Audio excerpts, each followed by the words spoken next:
Mamata Banerjee sensational decision తీసుకుంది. సీఎంగా నేను రాజీనామా చేసే ప్రసక్తే లేదంటుంది. లోక్ భవన్కు వెళ్ళను, గవర్నర్కి రాజీనామా ఇవ్వను అంటూ మమతా బెనర్జీ స్టేట్మెంట్ ఇచ్చింది. మేము ఎన్నికల్లో ఓడిపోలేదు, మేము గెలిచాం. మా ఓట్లని చోరీ చేశారు. బీజేపీకి ఈసీ ఎలక్షన్ కమిషన్ ఒక ఏజెంట్గా మారిపోయింది అంటూ సెన్సేషనల్ కామెంట్స్ అని చెప్పుకోవచ్చు. ఎలక్షన్ కమిషన్, కేంద్రం అలాగే సిఆర్పిఎఫ్ ఇవన్నీ కూడా సంయుక్తంగా కుట్ర చేశాయి మా పైన. కౌంటింగ్ కేంద్రాల్లో మా కార్యకర్తలను దారుణంగా కొట్టారు. దేశంలో ఒకే పార్టీ ఉండాలని బీజేపీ చూస్తుంది, కానీ బీజేపీ ఆశలు ఎప్పటికీ నెరవేరవు అంటూ మొత్తానికైతే మమతా బెనర్జీ ప్రస్తుతానికి ఒక సెన్సేషనల్ కామెంట్స్. ఈ కామెంట్స్ని ఎలా చూడాలి? నేను ఓడిపోలేదు అంటూ మాట్లాడుతుంది. ఓడిపోలేదు, నా కార్యకర్తలని కొట్టారు, కౌంటింగ్ సెంటర్స్ దగ్గర వాళ్ళని కొట్టడం జరిగింది అంటూ. No question of me resigning as CM. I won't go to governor to submit my resignation. We didn't lose the elections, we won. మేము ఎలక్షన్స్ గెలిచాము, మేము ఓడిపోలేదు. నేను గవర్నర్ దగ్గరికి వెళ్ళి రిజిగ్నేషన్ని సబ్మిట్ చేయను అంటూ ఆమె మాట్లాడుతుంది. ఆమె చాలా క్లియర్గా మమతా బెనర్జీ ఇక్కడ తన పార్టీ ఓటమిని అంగీకరించట్లేదు. అలాగే కాన్స్టిట్యూషనల్ నార్మ్స్ ఏవైతే ఉన్నాయో, ఎలక్ట్రల్ లాస్ అయిపోయిన తర్వాత రాజీనామా చేయాల్సిందే, కానీ చేయను అంటుంది. ప్రస్తుతానికి క్యాడర్కి అలాగే ప్రజలకి ఒక సందేశాన్ని ఇచ్చే ప్రయత్నం చేస్తుంది చాలా క్లియర్గా. ఈ రిజల్ట్స్ ఏవైతే ఉన్నాయో అవి ఇల్లెజిటిమేట్, అంటే దాంట్లో న్యాయపరంగా లేవు, న్యాయపరంగా ఈ ఎలక్షన్లు జరగలేదు అన్న మెసేజ్ని టీఎంసీ పార్టీకి సంబంధించిన క్యాడర్ అలాగే వెస్ట్ బెంగాల్లో ఉన్న ప్రజలకి ఆ నినాదాన్ని తీసుకెళ్లే ప్రయత్నం స్ట్రాంగ్గా చేయడానికే ఇలాంటి ఒక స్టేట్మెంట్ ఇచ్చినట్టు చాలా క్లియర్గా తెలుస్తుంది. దీనికి సంబంధించి ఒక్కసారి మనం చూస్తే, our votes were stolen, the election commission has become an agent for BJP. Election commission, centre and CRPF jointly conspired అంటుంది. సో మా ఓట్లని దొంగతనం చేశారు. ఎస్ఐఆర్ని ఉద్దేశించి మాట్లాడుతుందా? 90 లక్షల ఓట్లని తొలగించడం, దానిపైన బీజేపీ వాదన వేరేలాగా ఉంది. దీదీ మాత్రం మా ఓట్లని దొంగతనం చేశారు అంటూ దీదీ మాట్లాడుతుంది. అలాగే ఎలక్షన్ కమిషన్, సెంటర్, సిఆర్పిఎఫ్ ఇవన్నీ కలిసి కుట్ర పన్నాయి, మా పైన కుట్ర పన్నాయి అంటూ మమతా బెనర్జీ సెన్సేషనల్ కామెంట్స్. ఒకవేళ తను రాజీనామా చేయకపోతే తర్వాత జరిగే పనులు ఏంటి, తర్వాత కార్యాచరణ ఎలా ఉండబోతుంది, దీనికి సంబంధించి డీటెయిల్గా మాట్లాడుకునే ప్రయత్నం చేద్దాం. నా కొలీగ్ సచిన్ అందుబాటులో ఉన్నాడు. సచిన్తో మాట్లాడి తెలుసుకునే ప్రయత్నం చేద్దాం.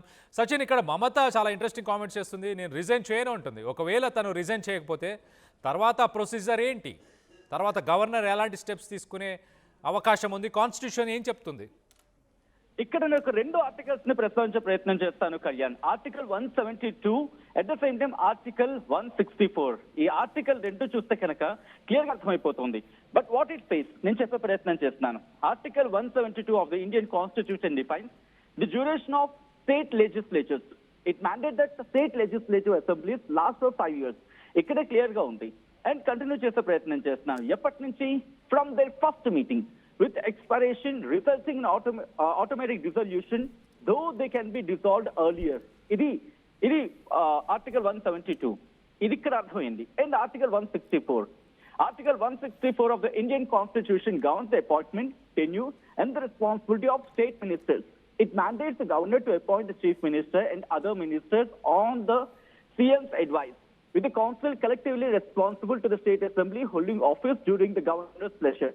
ఈ రెండు ఆర్టికల్స్ చూస్తే మనకు ఒక క్లారిటీ పిక్చర్ వస్తుంది. ఏంటది? ఫస్ట్ మీటింగ్ అయిన తర్వాత నుంచి 5 ఏళ్ల పాటు ఆ గవర్నమెంట్ ఉంటుంది అండ్ ఆటోమేటిక్ గా డిజాల్వ్ అయిపోతుంది అనేది. సో ఇటువంటి సిచ్యువేషన్ లో మమతా బెనర్జీ ఇప్పుడు గవర్నర్ కి లెటర్ సమర్పించకపోయినా ఇప్పుడు ఆటోమేటిక్ గా గవర్నమెంట్ అక్కడ డిజాల్వ్ అయిపోయినట్టే మనం భావించాలి. అండ్ ఇక రెండో డెవలప్మెంట్, మీరు అన్నట్టుగా మమతా బెనర్జీ వెళ్ళకపోతే ఏం జరిగే అవకాశం ఉంది? ఇక్కడ ఒక పాయింట్ ని మీరు గమనిస్తే కనుక గవర్నర్ కీలక పాత్ర ఉంటుంది. ఇప్పుడు గవర్నర్ కనుక ఎప్పుడైతే ఎలక్షన్ అయిందో, రిజల్ట్స్ వచ్చేసాయో, ఇక అది కంటిన్యూషన్ ప్రాసెస్, అది కాన్స్టిట్యూషన్ ప్రకారం కంటిన్యూటీగా ఉన్న ప్రాసెస్. కాబట్టి ఇప్పుడు గవర్నర్ కొత్త ప్రభుత్వాన్ని. ఎందుకంటే ఇక్కడ కొన్ని అసెంబ్లీ ప్రకారం చూసుకుందాం, ఎవరికైతే హైయెస్ట్ నెంబర్ ఉంటుందో వాళ్ళనే కదా అక్కడ అధికారానికి ఆహ్వానించేది. ఫర్ సపోజ్ ఒక టెన్యూర్ లో మధ్యలో మ్యాండేట్ లేకుండా ప్రభుత్వంలో బ్రేకప్ వచ్చిందనుకో, ప్రభుత్వంలో కాస్త ఇబ్బందికర వాతావరణం వచ్చింది అనుకున్నాం, అప్పుడు ఏం జరుగుతుంది, వాళ్ళకి ప్రూవ్ చేసుకోవాల్సి ఉంటుంది వాళ్ళ పవర్ ని. సో అటువంటి సిచ్యువేషన్ లో గవర్నర్ కి ఏం చేస్తారు, అప్పుడు ఒకవేళ అక్కడ పవర్ వాళ్ళకి లేదనుకుంటే, వాళ్ళకి ఆ సామర్థ్యం లేదనుకుంటే డిజాల్వ్ అయిపోతుంది గవర్నమెంట్. అండ్ ఎవరైతే బలం చూపించుకుంటారో ఆ పార్టీకి సంబంధించి అక్కడ నాయకత్వం ఉంటుంది, అండ్ పవర్ లోకి రావడం జరుగుతూ ఉంటుంది. సో ఇక్కడ కూడా అదే ఫామ్ లో మనం అనుకోవచ్చు. ఇప్పుడు రెండో పాసిబిలిటీ కింద చూసుకుంటే, సో ఏ ప్రకారం చూసుకున్నా మమతా బెనర్జీ చెబుతున్న ఆ స్టేట్మెంట్ ఓకే, ఇది పొలిటికల్ స్టేట్మెంట్ అవ్వచ్చు, కానీ ఒకవేళ కాని పక్షంలో లీగల్ కి వెళ్తే మాత్రం ఇది ఇంకొక యాంగిల్ తీసుకునే అవకాశం ఉంది. బట్ మోస్ట్ ఆఫ్ ద సినారియోలో మాత్రం మమతా బెనర్జీ ఇటు తన రిజిగ్నేషన్ సమర్పించకపోయినప్పటికీ కూడా ఆటోమేటిక్ గా గవర్నమెంట్ డిజాల్వ్ అయినట్టే, కొత్త ప్రభుత్వం అక్కడ ఫామ్ అయ్యేందుకు కేర్ అయినట్టు భావించాలి ఇక్కడ Kalyan.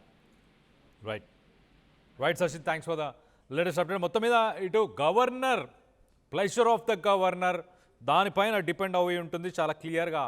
Pleasure of governor కాన్స్టిట్యూషన్లోని article 164 ప్రకారం. ఒకసారి మమతా బెనర్జీ అసలు ఏం మాట్లాడిందో ఒకసారి విని దాని తర్వాత డీటెయిల్గా మాట్లాడుకునే ప్రయత్నం చేద్దాం. কিসের জন্য আমরা তো হারিয়ে নিয়ে যাব, হারলে আমি যদি শপথ নিতে যেতাম তাহলে আমি এডুকেশনটা করতাম। এখন তো কোশ্চেন ডাজন্ট অ্যারাইজ। জোর করে দখল করে যদি কেউ মনে করে যে আমি কি রেজিগনেশন দিতে হবে, no, not that. Now also I want to say that we didn't lose the election.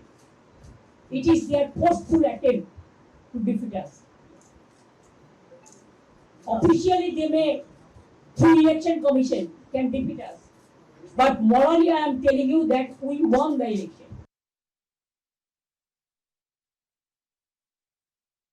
తను చాలా క్లియర్గా ఏం చెప్తుంది, నేను ఓడిపోయి ఉంటే ఖచ్చితంగా నేను రిజిగ్నేషన్ని అందజేసేవాడిని. నేను ఓడిపోలేదు, నా మీద ప్రెషర్ తీసుకొచ్చే ప్రయత్నం చేస్తున్నారు. We did not lose the election, it is their forceful attempt. ఫోర్స్తోని వాళ్ళు అటెంప్ట్ చేస్తున్నారు అంటూ మమతా బెనర్జీ చెప్పుకొస్తుంది. సో మమతా బెనర్జీ చేసిన ఈ స్టేట్మెంట్తోని మీరు ఏకీభవిస్తున్నారా, లేక నిజంగానే ఎలక్షన్స్లో రిగ్గింగ్ చేశారని మీరు భావిస్తున్నారా, ఓట్లని చోరీ చేశారని మీరు భావిస్తున్నారా? దీనిపై మీ అభిప్రాయాలు ఏంటనేది కింద కామెంట్ రూపంలో తెలియపరచండి.